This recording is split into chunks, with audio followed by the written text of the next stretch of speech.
Muy buenos días, jóvenes. Buenos días, profe. Buenos días, profe. Ya algunos los conozco, algunos no lo tengo el gusto de conocerlos, pero los voy a conocer por este medio.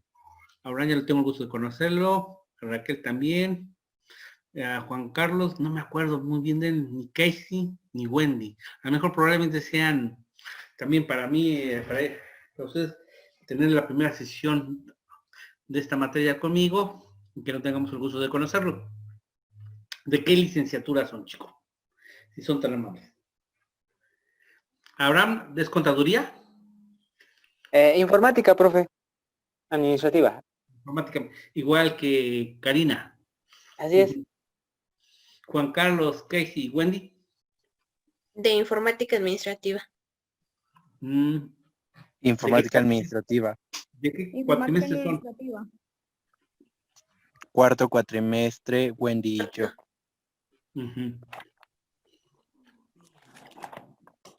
Ok. Y séptimo nosotros. Perfecto. Es un gusto saludarlos por este medio. Pues ahora hay que tomar nuestras sesiones así, que es mayor seguridad, tanto para ustedes como para su salud. Por parte de la universidad siempre se ha preocupado por protegerlos, porque ve que ahorita de la pandemia no es un juego, está muy delicado, pero hay que seguir estudiando. Bueno, nuestra materia es estructura socioeconómica de México, la que vamos a trabajar. Bueno, para esta materia, ya en la plataforma ya les subió a ustedes lo que es la primera unidad, lo que vamos a analizar, revisar y checar. Entonces también tenemos que ver nosotros unos videos.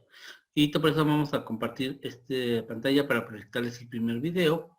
Son videos muy pequeñitos, ya están subidos en la plataforma para que ustedes los puedan revisar y analizar, que también vale la pena hacerlo. ¿Sí? Y comentemos sobre el respecto de esto. ¿Dónde estamos? Estamos aquí.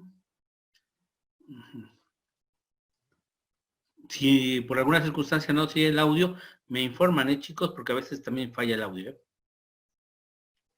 La sociedad es el grupo de individuos que comparten características similares y que han evolucionado a través del tiempo. Es necesario para esto un desarrollo, el cual pone su atención en la mejoría de las condiciones de vida de la población.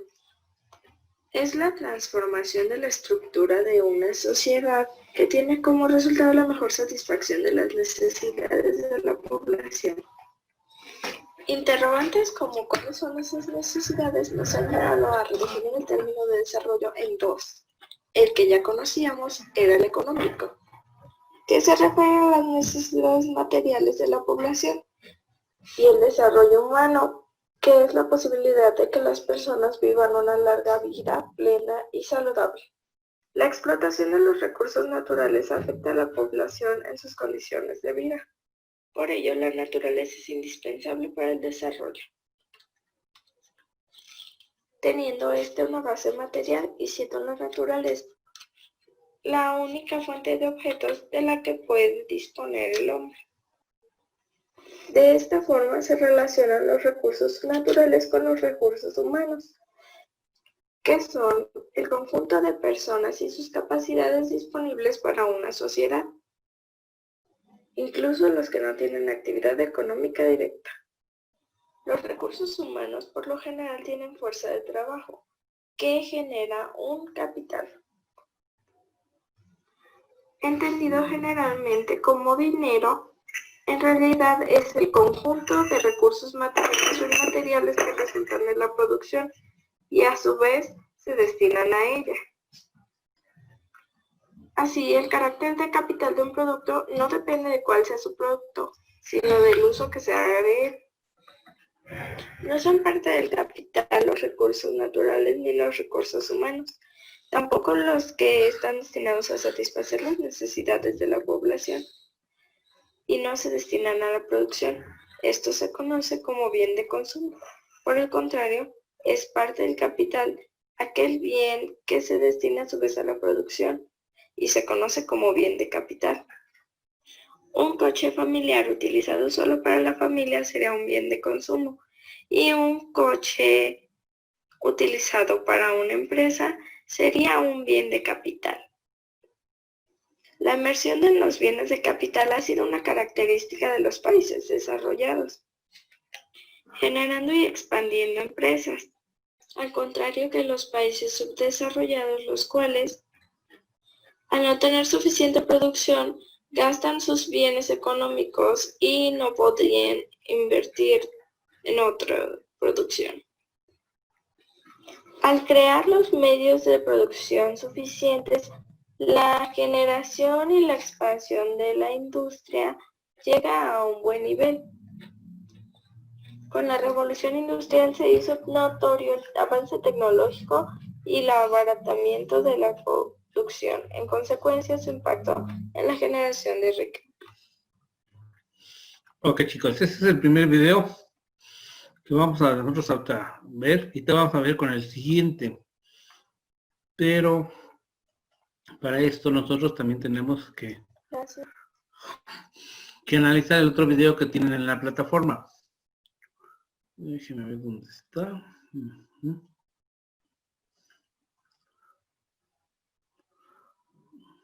Aquí ya estamos.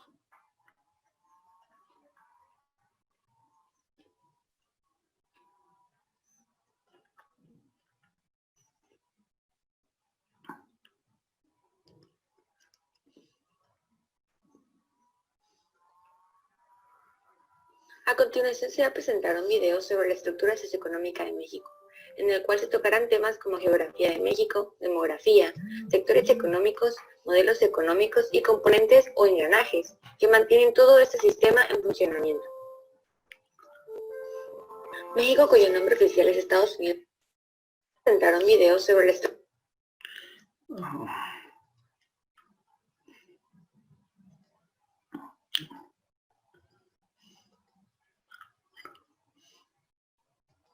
Socioeconómica de México, en el cual se tocarán temas como geografía de México, demografía, sectores económicos, modelos económicos y componentes o engranajes que mantienen todo este sistema en funcionamiento. México, cuyo nombre oficial es Estados Unidos Mexicanos, tiene una extensión territorial de aproximadamente 12 millones de kilómetros cuadrados, que lo posiciona en el quinto lugar de América y el 14º en el mundo, dividido en 32 entidades federativas. Sus colindancias terrestres son Estados Unidos, Belice y Guatemala, mientras que las marítimas son Océano Pacífico, Mar Caribe y Golfo de México. El Censo de México. Cada 10 años se actualiza el Estudio Demográfico de México, gracias a un preconteo anual de la población elaborado por el INEGI. El INEGI es el Instituto Nacional de Estadística y Geografía. Dicho estudio ayuda a conocer la estructura económica del país, que se encuentra dividido en 3 sectores. Los sectores son el sector primario, en el cual se extrae y se obtiene materias primas, ya sean de ganadería, pescadería, agricultura, minería, entre otras. El sector secundario, en el que se transforma la materia obtenida del sector primario en productos y se prepara para el sector terciario. Y finalmente el sector terciario, en donde se comercializa el producto. Se entenderá mejor con el siguiente ejemplo. En el campo se cultivan fresas, esto representa el sector primario. Dichas fresas se venden y la empresa que las compra hace mermelada con ellas. Esto representa el sector secundario. Finalmente, dicha mermelada se vende a los mercados y a la población. Esto es el sector terciario. Modelos económicos. Existen 4 tipos de modelos económicos. El modelo de sustitución de importaciones, de desarrollo estabilizador, desarrollo compartido y modelo neoliberal. Modelo de sustitución de importaciones. Es el que sustituye los productos extranjeros por artículos nacionales. Modelo de desarrollo estabilizador. Cuando se genera una economía, establece de manera continua por un cierto periodo de tiempo. El modelo de desarrollo compartido se caracteriza por buscar y favorecer a los campesinos, ya que satisface la demanda de los trabajadores. Y el modelo neoliberal se genera privatizando todo, pretendiendo reducir el gasto público e inflación y aumentando el ahorro interno y estabilidad financiera. Estos modelos funcionan gracias a varios engranajes que mantienen los modelos económicos funcionando de la manera que deben. Estos son: crédito.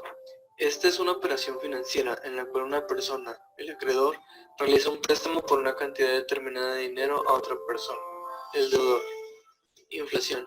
Este se puede definir como el aumento sostenido de los precios existentes, así como la pérdida de valor de la moneda ante estos. Deflación. Es un contrario al anterior. Los precios bajan y el valor de la moneda sube gracias a que existe un exceso de capital. Apalancamiento. Es la relación entre crédito y capital propio invertido en una operación financiera. A mayor crédito, mayor apalancamiento y menor inversión de capital propio. Desapalancamiento. Es lo contrario del apalancamiento en economía. Suele darse en periodos de crisis cuando los actores económicos, hogares, empresas e inversores que antes se habían endeudado para beneficiarse del apalancamiento ya no pueden soportar el peso de su deuda. La depresión es una forma de describir una crisis económica. Consiste en una gran disminución sostenida de producción y consumo, acompañada de desempleo y restricción de crédito. La recesión se refiere a la disminución o pérdida generalizada de la actividad económica de un país o región, medida a través de la bajada en tasa anual del Producto Interno Bruto Real durante un periodo suficientemente prolongado. La productividad es la relación entre la cantidad de productos obtenidos por un sistema productivo y los recursos utilizados para obtener dicha producción.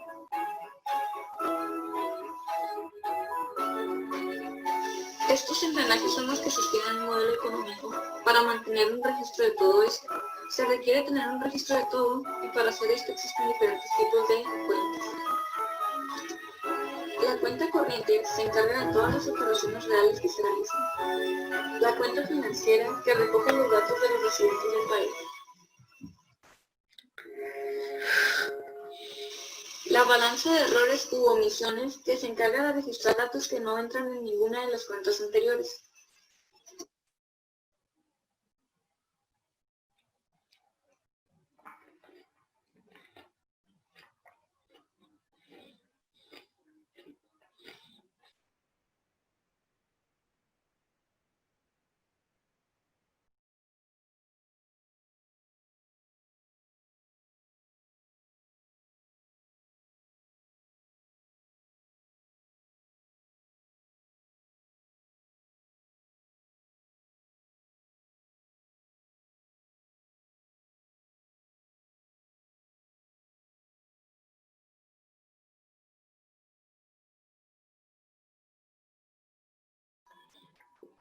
Bueno, jóvenes, ya estamos en nuestra primera unidad. Estamos hablando precisamente, ya vimos lo que es los conceptos y la estructura socioeconómica. Bueno, el método para el estudio de una estructura socioeconómica. ¿Qué método creen ustedes que podemos utilizar para hacer una estructura socioeconómica en México? ¿Sí? Y entraríamos con un método. Hay dos métodos que se manejan mucho en investigaciones de campo: el cuantitativo y el cualitativo. El cuantitativo nos establece las estadísticas, los datos, la información para ir viendo cómo se van desarrollando sobre un tema en particular.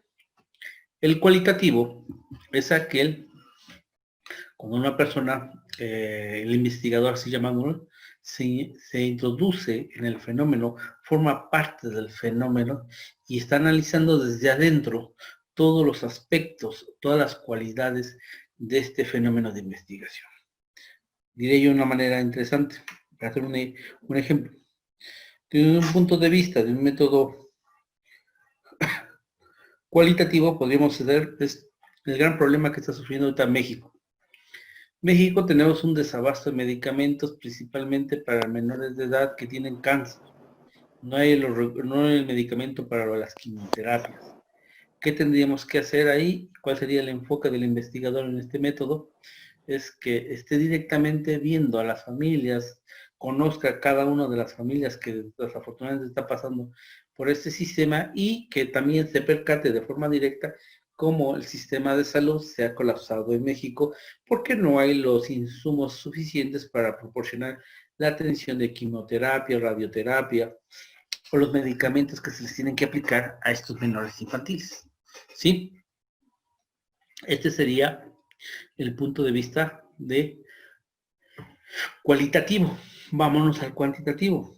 El cuantitativo es que tendríamos que revisar en páginas oficiales, como el INEGI, en materia de salud, cuáles son, ¿sí?, el número actual de niños y niñas que están padeciendo cáncer y qué tipo de cáncer.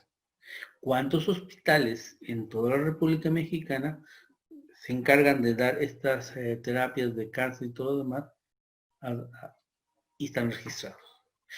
O sea, buscar estadísticas, buscar datos, buscar información y compararlo con la realidad, con lo que nos dice el gobierno mexicano.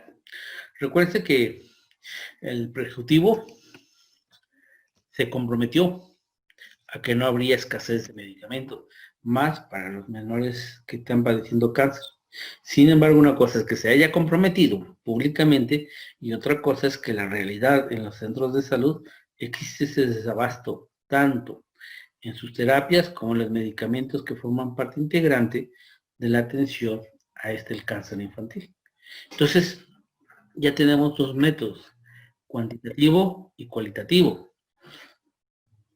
Tendríamos entonces que entrar a estudiar el fenómeno actual que está pasando nosotros en México. ¿Cómo lo aplicamos? Y voy de la siguiente forma y vamos a trabajarlo de esta manera. Déjenme ver, tengo 12 participantes. Vamos a ponerlo de este lado.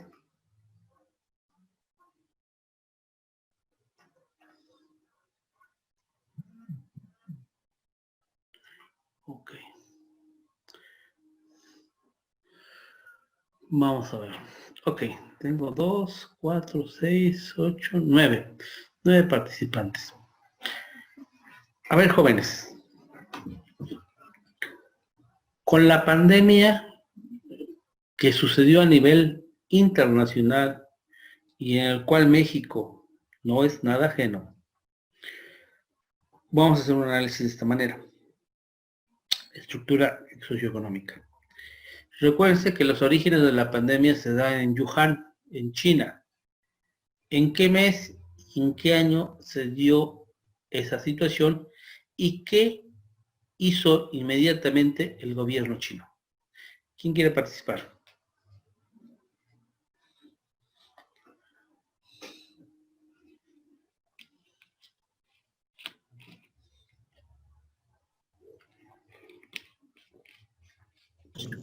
Ok, Wendy. A ver, Wendy, vamos a ver, me levantó la mano, está bien. Si quiere levanta la Wendy, después de Wendy sigue Valeria, ¿le parece? Ahorita vamos a avanzar. A ver, quedar ante Wendy. Okay, buenas tardes, profe. Ocurrió en el mes de diciembre del año 2019, en el cual China lanzó, pues que estaban en una crisis que era lo de la enfermedad. Entonces lo que hizo fue mandar todos a cuarentena. Correcto. Eso es lo que hizo. O sea, tomó una actitud inmediatamente de esa manera. Ok, ¿quién me levantó, me pidió después? Déjeme ver, es... ¿Quién? Yo. Ajá, adelante. Es que no podía levantar mi manita, profe, perdón. Bueno, yo sé que fue en diciembre del año 2019, pero pues no sé, yo había escuchado que supuestamente los chinos no decían la verdad, que era una pandemia y que mandaron varios a hacer autopsias, pero que no decían lo que les había pasado. Para no... bueno, hasta el 2020 que ya fue que hubo más contagios y supuestamente creo que Estados Unidos fue quien descubrió lo que ya habían hecho los chinos. Ajá, ok. ¿Alguien que quiera participar más, jóvenes? Porque entre más información tengamos, vamos a tener más puntos de vista y más criterios de investigación, que así llamamos nosotros, en esta situación. Profe, yo levanté la mano, pero creo que no lo vio. No. Ok, Juan Carlos, vamos. Después, Cari. En sí fue el último día del año pasado, del 2019, en diciembre, como lo han dicho los demás, que China fue cuando anunció a la ONU que existían varios casos de neumonía en Wuhan, donde prácticamente inició todo. El 30 de enero fue cuando decidieron decir que era una emergencia pues internacional con solo 82 casos, y pues ya de ahí ya se desató mucho más cuando empezaron a cerrar los vuelos y todo eso. Correcto. Vamos a ver, Cari, ¿qué nos dice Cari? Yo sé, hola, profe. Yo sé que empezó desde el noviembre, finales de noviembre y diciembre, y ya declarada la pandemia aquí en México fue a partir del 13 de marzo. Ok, gracias, Cari. Voy con Abraham, a ver, Abraham, algún dato más. Fíjate que estamos sacando información, chicos. Esto es lo importante de esta conversación, porque es así como se hace una estructura, un método, para poder analizar un caso y un problema que estamos en este momento es reciente y lo podemos llevar a la práctica. Ajá, adelante.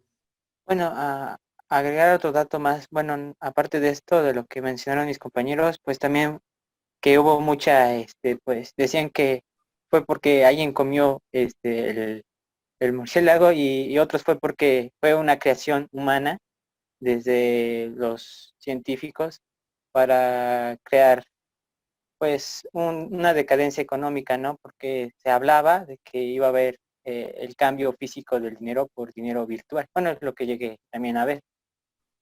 Sí, esta otra. Eso es otra teoría. Está interesante las teorías. Bueno, para hablar de teoría, toda teoría tiene que someterse a un riguroso método científico. El método científico nos va a dar por consecuencia una teoría, y esa es la parte interesante. Bueno, de acuerdo a por qué estamos mencionando esto, porque lo estamos viviendo de forma directa y tendríamos que ver por qué China no alertó de manera inmediata cuando este fenómeno se presentó en su país, en esta provincia, sobre lo que estaba sucediendo epidemiológicamente. Primera regla, una estructura socioeconómica, que estamos hablando de esto. Hablaremos del caso de China. Casos de China, si quieren, y vamos a hacer trabajos de investigación. En el caso de China, podemos saber que el turismo es una fuente de ingreso que sostiene la economía de este país. Y por esas fechas, en diciembre, noviembre, diciembre, tiene muchas veces la gente, la población, de manera general, donde económicamente su situación es muy buena, es abundante, y son fortalecidos, tienden a viajar. Si se han dado cuenta, y viene otro trabajo, te vamos a dejar otra actividad muy sencillita, vamos a ver que gran parte de las personas viajan en los meses de noviembre o en el mes de diciembre, porque quieren supuestamente, por tradición, por cuestión de astros y lo que ustedes quieran, recibir el año nuevo en otro lugar, porque de esa manera se establece que ellos van a estar viajando todo el año. Son cuestiones de pensamientos, ¿no? Que se maneja. Entonces, China, uno de sus principales ingresos también es el turismo. Entonces, no quiso alertar a la población. Ahora, es conocido por todos y a nivel mundial que China es uno de los países muy exóticos en alimentación. Es más, ellos comen no sé qué tantas cosas pueden consumir que muchas sociedades o muchas naciones no lo consideran alimento. Otra de las reglas, ¿por qué consumen tanto los chinos cuestiones de esta naturaleza? Hay una teoría que se maneja también, que es tanto la población china, el número, que tanto sus importaciones en materia de alimentos y lo que ellos producen internamente no les alcanza para cubrir esa necesidad. Y entonces, por tal razón, acceden a consumir, llamémosles, animales, productos o especies de esa naturaleza exótica. Y se habla precisamente del murciélago. El murciélago, este tipo de COVID-19 que les he ubicado, ¿sí? Lo presenta en sus aletas, en sus alas del murciélago, y que es una enfermedad normal para ellos. Desafortunadamente esto pasó, y llamaríamos así, la palabra es mutó, una mutación de este virus y fue adquirido por el ser humano. Y el ser humano, pues como convive con muchos otros más, se empezó a propagar.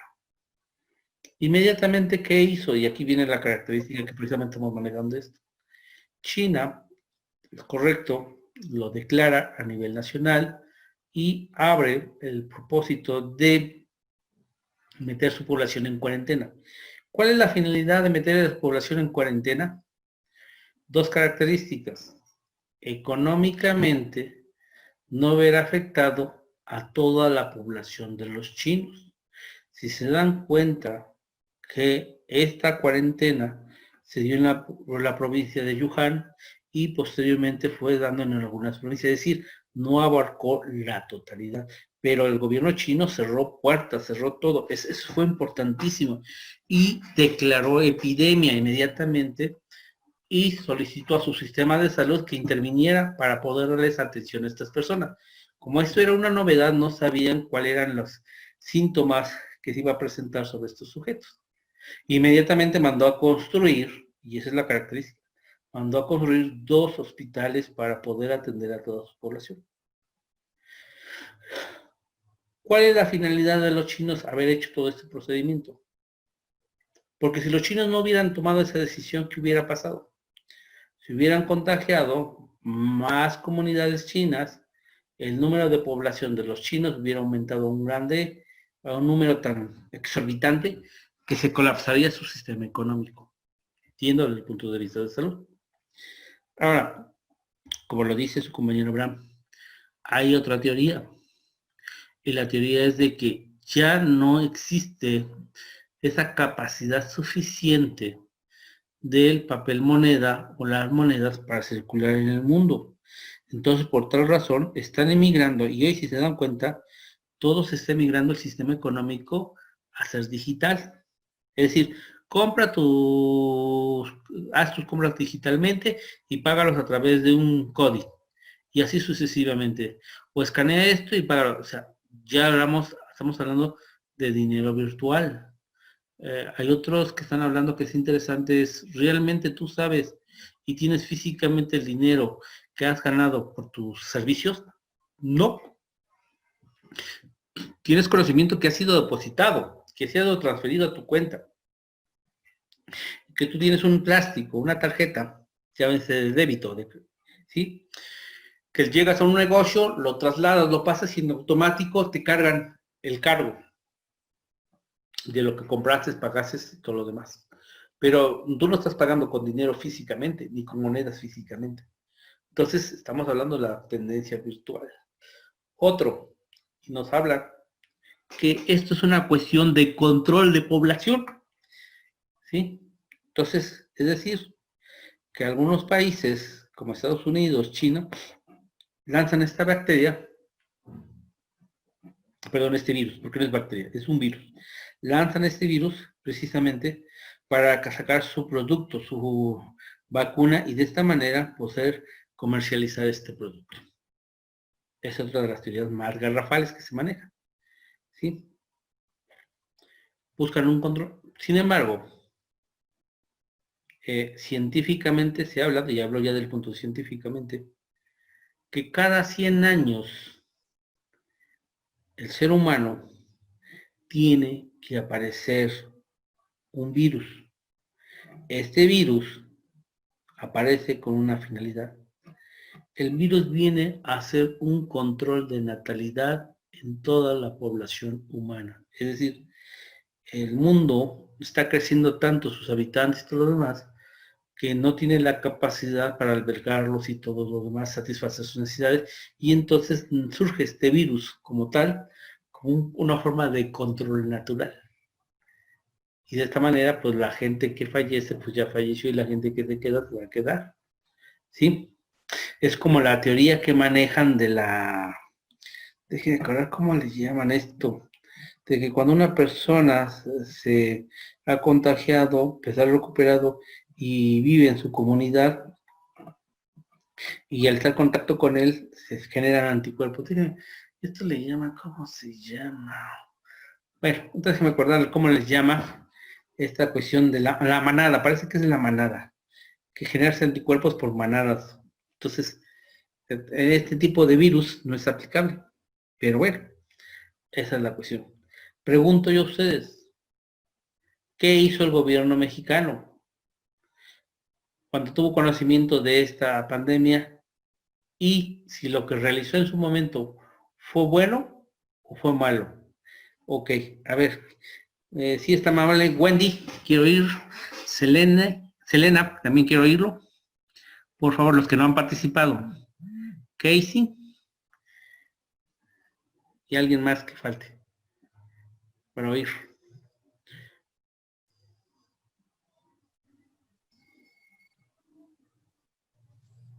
Hola, profe. En mi caso, yo creo que México le faltó tomar ciertas medidas preventivas para que no se hiciera tanta propagación del virus. A mí en lo personal siento que sí le faltaron hacer avisos importantes de lo que estaba pasando, porque creo yo que se atacó cuando ya vieron que había más infecciones o transmisiones de persona a persona, y fue por eso que a lo mejor en cierto punto hicieron caso, pero no hicieron omiso, por ejemplo, en este caso, restringir aeropuertos, Sí. barcos que venían de otros estados. A mí en lo personal siento que a México le faltó más seguridad para poder tratar este virus que nos está ahorita propagando. Gracias, Elena. Muy buen punto de vista. Juan Carlos, dígame usted. Hasta cierto punto, completando la idea de mi compañera, no solo depende del gobierno, sino también de las personas. La mayoría, pues, no creían en el virus, ya actualmente siguen sin creerlo. Entonces eso también afecta a que se siga propagando. Sí, es correcto. Gracias, Juan Carlos. A ver, Cari, otra vez participamos. Adelante, Cari. Lo que también me di cuenta. Sí, lo oigo. También yo vi en las noticias que mientras en otros países se tomaban medidas, aquí el presidente había dicho que todo estaba bajo control y que nos invitaba a los mexicanos más bien a salir, a ir a las fondas, a andar en la calle. Sí, es correcto. ¿Qué más? ¿Alguien que quiera participar?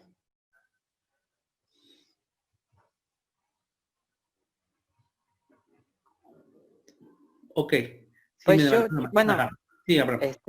Yo puedo, también comentar que, pues, aparte de lo que dijo mi compañero, que la gente no hacía caso o no creía, pues, ciertamente como que el país se dejó, pues sí, se dejó, no tomó acciones rápidas porque, por ejemplo, hay países que tomaron toque de queda, o sea, solo tenían unas cuantas horas para estar afuera, pero solamente una persona a la vez podía salir a traer sus mandados o la ayuda del gobierno que les ofrecía.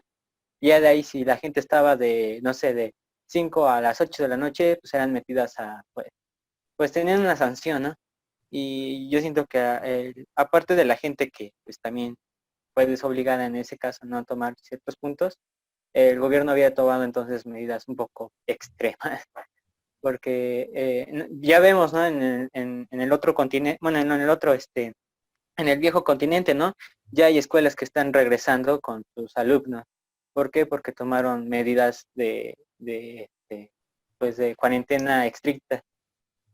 No dejaron salir a sus ciudadanos. Sí, es correcto. Bueno, gracias, Abraham. Vamos a hacer un análisis de esto. Por eso, aquí estamos viendo dos situaciones interesantes. Estamos viendo dos gobiernos. Vamos a ver dos estructuras socioeconómicas diferentes. Estamos hablando de lo que pasa con Asia, que es lo que pasó con China, cómo atacó esta pandemia, cuál es lo que hizo, cuáles son las decisiones que tomó para poder hacer esta corrección. Ahora, tenemos otro gran problema. ¿Qué pasó con Estados Unidos? ¿Y qué pasó con Brasil? ¿Sí? Si se dan cuenta, Estados Unidos estadísticamente, y ahí voy con los datos estadísticos, estadísticamente se está hablando que del lugar donde hubo mayor pérdidas humanas y hubo mayor contagio fue en Nueva York. ¿Por qué en Nueva York se dio ese contagio? ¿Ustedes qué creen? ¿A qué le atribuyen? Nueva York se debió a ese contacto una cuestión porque económicamente es la zona donde se realizan más negocios, comercio y todo lo demás, y por lo cual entonces hay mucha gente que está de viajando. Precisamente uno de los grandes problemas por los cuales esta pandemia fue de manera globalizada en todo el mundo fue por esta razón, que hoy a través de los vuelos internacionales la gente se puede desplazar de un lugar a otro y puede estar en una semana en varios lugares del mundo. Y si él es portador de este virus, está propagando. Entonces es la manera como se contagió.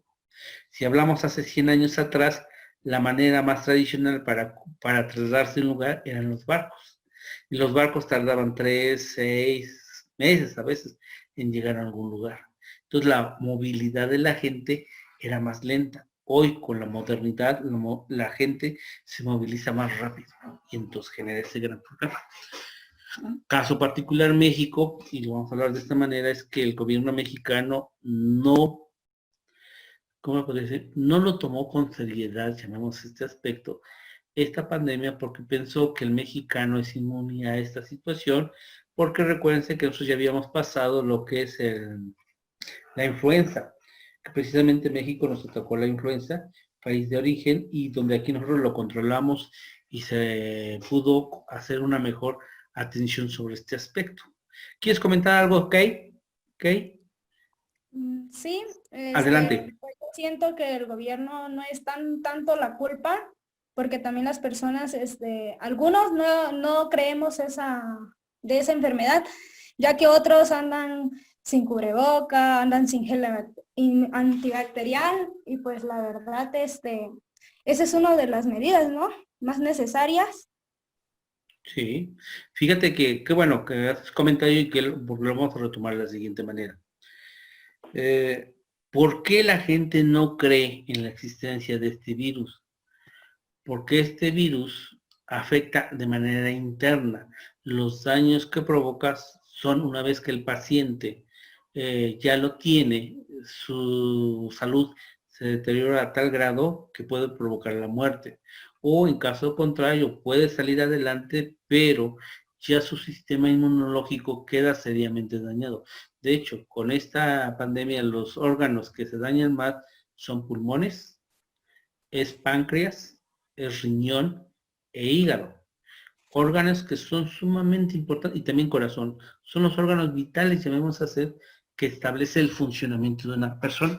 Y lamentablemente esto no se ve, o sea, no se puede percatar porque son órganos internos. Lo que sí podría ver mejor la gente es cómo una persona en estado de salud físico, cómo está físicamente antes de la pandemia y cómo está después de haber pasado el virus y haber salido adelante. Se puede mostrar esas dos imágenes. Lamentablemente el gobierno no lo ha sacado, y no lo ha sacado por dos características. No quiere reconocer que esta pandemia existe, que esta pandemia puede traer estos efectos y no generar le llamamos nosotros en investigación, un shock emocional a la población, ¿sí? Porque si lo viéramos, vamos a ver, si tú ves a una persona de 1,80 m de alto, con un peso de 95 kilos, deportista y todo lo demás, y después lo vas a ver, pues esta persona se avejentó, o sea, entonces fácilmente se avejentó unos 10 años, está muy delgado, está demacrado, el color de la piel es diferente, situaciones de ese tipo que te permite a ti visualizar qué es lo que está pasando. Y entonces por eso se mencionaba que este gran problema, si no cuidamos el tratamiento, la parte más vulnerable va a ser ¿quién es? La gente de mayor edad. ¿Por qué la gente de mayor edad? Por lo mismo, sus defensas ya son menos, ya padecen enfermedades crónico-degenerativas, y esas enfermedades crónico-degenerativas hacen que el virus sea mucho más rápido y más agresivo en ellos.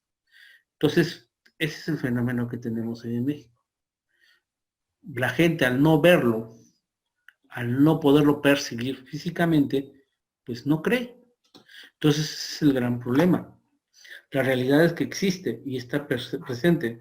Entonces, ¿qué generaría esta cuestión? En México nos ha traído una problemática muy fuerte, muy fuerte en este momento. Si ustedes, ya viene una metodología, viene la metodología, chicos, revisan audios y conferencias del subsecretario de Salud, Gatell, él mencionaba de un método que estaba manejando este método a través del cual pronosticaba posiblemente el margen de muertos en México por esta pandemia. Margen que ya fue superado. O sea, estamos rebasando lo que él pronosticó de acuerdo a ese método, que había establecido que era un método internacional que se había practicado en otros lugares que te permitían a ti poder más o menos estimar, ¿sí? Lo que a mí me preocupa es que también él estableció dentro de sus conferencias que las cantidades o las cifras que maneja por parte del gobierno podemos nosotros multiplicarlos por 3. Es decir, si nosotros andamos ahorita en 65,000 muertos, o no, más de 66,000 muertos, aplíquenle por 3, multiplicando por 3 estamos hablando de 180,000, 190,000 personas mexicanos que han fallecido. Manejémosles el número de contagios que tenemos actualmente registrados. Multipliquémoslos por 3, ¿cuánto es el impacto que tenemos? ¿Sí? Y ahí están las grabaciones. Entonces, sumamente importante cuando hablamos de un método, porque en el método tenemos que utilizar las metodologías, las técnicas, los instrumentos para poder demostrar y ver esta cuestión. Ahora, hablamos ya en el caso particular de la economía en México, y eso es lo que vamos a llegar nosotros en este momento, porque esta enfermedad, quieran o no, vino a generar un aceleramiento en la caída económica que estaba llevando ya el Estado mexicano. Si ustedes recuerdan, desde el año pasado, el gobierno dejó de hacer inversiones. O sea, no generó empleo, no generó producción internamente. ¿Por qué? Porque el gobierno vino con un gobierno de austeridad. Yo no digo que sea malo la austeridad, pero hay que llevarlo poco a poquito, pero no hay que dejar que el país deje de ser productivo. Si ustedes ven, muchos gobiernos estatales, municipales, federales, secretarías federales, no han desarrollado obra pública.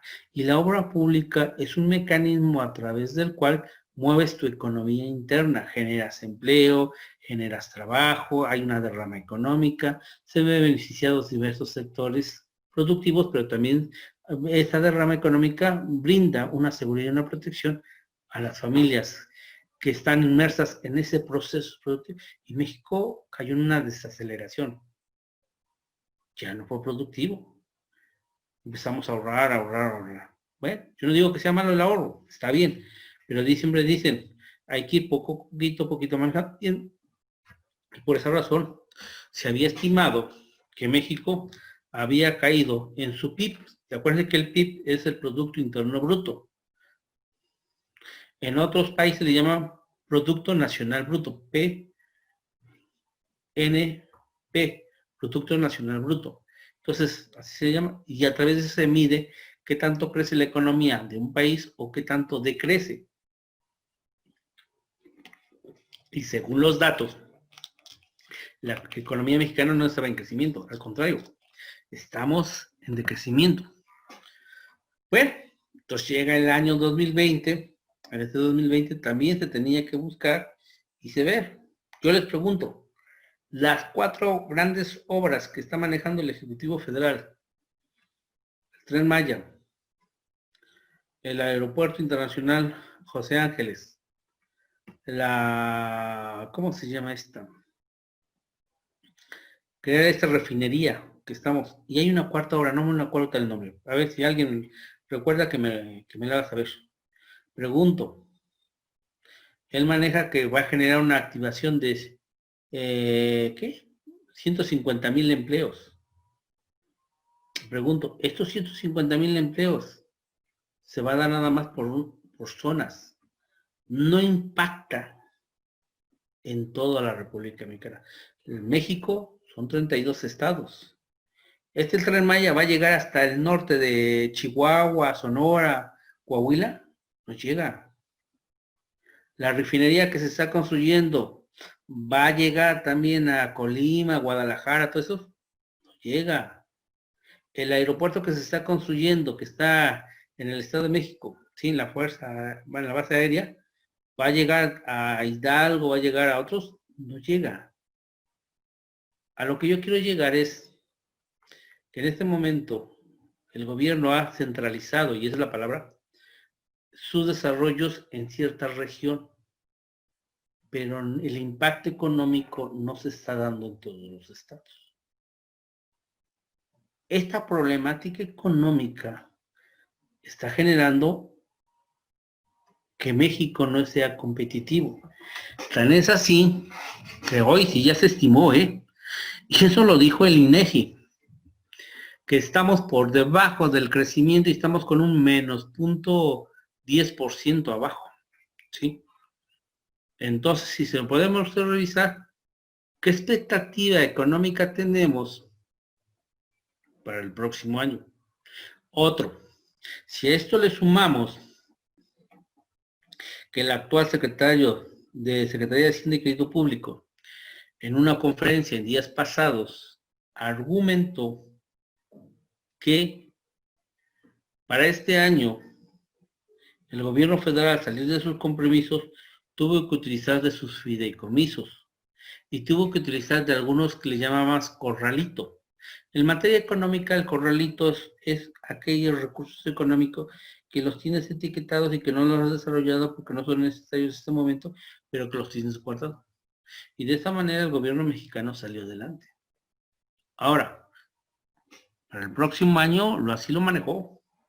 Por lo también del seguro de Pemex, de los barriles que se vendió a nivel internacional con la caída del petróleo. La pregunta es, ¿cómo va a enfrentar esta situación económica, esta caída económica, el próximo año el gobierno mexicano? Muchos pronostican que nuestra crisis económica se va a ver muy fuerte el próximo año, el 2021. Y ellos están pronosticando no porque no son gurús ni nada, porque de acuerdo a su método científico, de acuerdo a los análisis de todas las cadenas productivas, a los índices que están reportando en la producción, se está viendo cómo la economía mexicana fue bajando. Es más, si ustedes ya tuvieron la oportunidad, algunas por necesidad o algunos porque tuvieron la necesidad de salir, han recorrido el centro histórico de la ciudad de Puebla, se van a percatar que hay muchos locales que están cerrados. Hay unos que dicen se renta, vacío, se renta. Cuando antes esos locales estaban todos abiertos. Eso te permite a ti visualmente ver cómo la economía en Puebla fue afectada a tal grado que estos comercios han ido cerrando. Entonces, nuestra estructura socioeconómica actualmente en México está muy, muy fuerte, muy débil.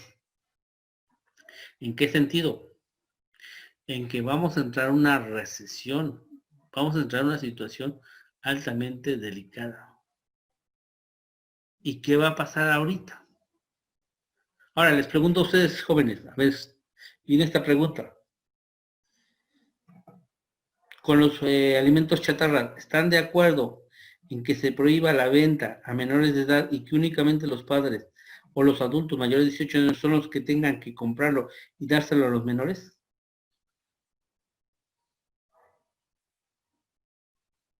¿Quién desea opinar? Pues sigue siendo lo mismo, ¿no, profe? Sí. ¿Alguien más? Cuando tú prohíbes algo, ¿qué generas?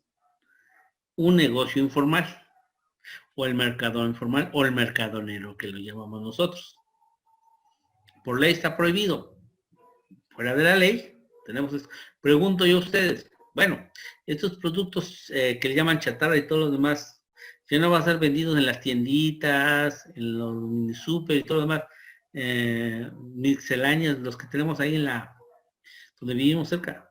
Pero va a venir el vendedor ambulante no está regulado, no está restringido, va a llegar con ese producto y lo va a vender a los niños o adolescentes que no sean mayores de 18 años de edad. La pregunta, ¿se solucionó el problema? No. No. Por igual. Exactamente. La regla es esto, cuando hay una prohibición, por eso se establece, tiene que haber todo un sustento, un método, tiene que estar debidamente fundamentado un estudio para tomar esas determinaciones. En México, el mercado ambulante, ¿por qué surgió? ¿Por qué nació? Por una sencilla razón. Porque hay un grupo de consumidores, y estamos hablando de producción, hay un grupo de consumidores que no quiere ir al supermercado, no quiere ir a la tortillería, no quiere ir a tal lugar, no quiere caminar y quiere salir de su casa y está cerca del vendedor ambulante, llega y lo compra. Posiblemente a un precio más barato, también es real. ¿Por qué ese vendedor ambulante vende su producto más barato? Por las siguientes reglas. No está dado de alta en Hacienda. No paga un local comercial. No paga luz, no paga agua, no paga servicios de telefonía, no tiene empleados, no paga el impuesto sobre la nómina, no paga la licencia anual que se tiene que refrendar. O sea, si se dan cuenta, estamos hablando de 8 puntos en este momento. Y el vendedor ambulante llega y se establece hoy de 8 a 2 de la tarde. Lleva su producto, lo vende, entonces lo puede vender mucho más abajo que se vende en otros lugares. Y puede ser también que está más cerca del consumidor que lo va a adquirir.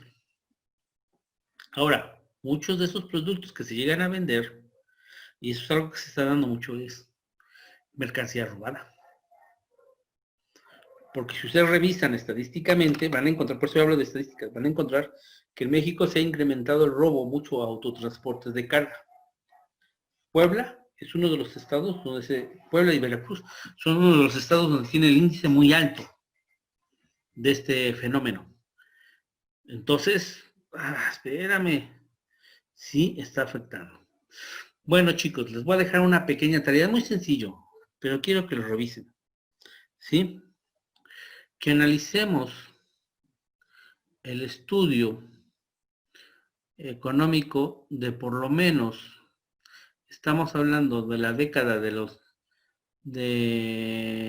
sería 1910, después de la Revolución Mexicana. Acuérdense que podemos hacer cortes por 10 años, porque tenemos cortes que se llaman por el INEGI, que se realizan, hay cortes cada 10 años se manejan, y podemos manejar de 10 años, de 1910 a 1920, de 1920 a 1930, 1930 a 1940, y así sucesivamente podríamos hacer estos cortes.